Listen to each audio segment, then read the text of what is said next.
ശബരിമലയിൽ പരമ്പരാഗത കാനന പാതയിലൂടെ സഞ്ചരിച്ച രണ്ട് സ്ത്രീകൾ വഴിയിൽ കുടുങ്ങി. 1 മണിക്കൂർ നീണ്ട ഫയർഫോഴ്സിന്റെ തിരച്ചിലിനൊടുവിൽ ഓടംപ്ലാവിൽ നിന്നാണ് ഇരുവരെയും കണ്ടെത്തിയത്.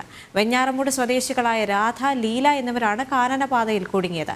ഇവരെ സന്നിധാനം ആശുപത്രിയിൽ പ്രവേശിപ്പിച്ചു. വിവരങ്ങളുമായി അഖിൽ പാലോട്ടുമഠം ചേരുന്നുണ്ട്. അഖിൽ, ഒടുവിൽ ആശ്വാസ വാർത്ത തന്നെയാണ് അവിടെ നിന്ന് ലഭിക്കുന്നത്. കാരണം ഇരുവരെയും ആശുപത്രിയിലേക്ക് കൊണ്ടുപോയിട്ടുണ്ട്. ഇപ്പോൾ അവരുടെ ആരോഗ്യസ്ഥിതിയിൽ എന്തെങ്കിലും ആശയക്കുഴപ്പമുണ്ടോ?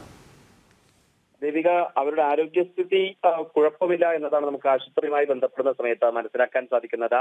ഇന്ന് രാവിലെ 10 മണിയോടുകൂടിയാണ് പരമ്പരാഗതമായ കാനനപാത അയ്യപ്പ ഭക്തർക്ക് വേണ്ടി തുറന്നു കൊടുക്കുന്നത്. കഴിഞ്ഞ ശനിയാഴ്ച മുതൽ സന്നിധാനം പരിസരത്തൊക്കെ തന്നെ മഴയുണ്ടായിരുന്നു. അപ്പോൾ കഴിഞ്ഞ 2 ദിവസമാണ്, ഇന്നലെയും ഇന്നുമായിട്ടാണ് മഴയ്ക്ക് ചെറിയ രീതിയിലെങ്കിലും ഒരു ശമനം ഉണ്ടായിരിക്കുന്നത്. ആ പശ്ചാത്തലത്തിലായിരുന്നു കാനനപാത രാവിലെ തുറന്നു നൽകുന്നത്. ഇന്ന് കാനനപാത തുറന്നു നൽകുമ്പോൾ തന്നെ ഏകദേശം 381 ആൾക്കാർ കാനനപാതയിലൂടെ സന്നിധാനത്തേക്ക് തീർത്ഥാടനം എത്തിയിരുന്നു. അതിനിടയിലാണ് 2 പേർ തിരുവനന്തപുരം വെഞ്ഞാറമൂട് സ്വദേശികളായ രാധ, ലീല എന്ന 2 വനിതാ മാളികപ്പുറങ്ങൾ കാനനപാതയിൽ കുടുങ്ങുന്നത്.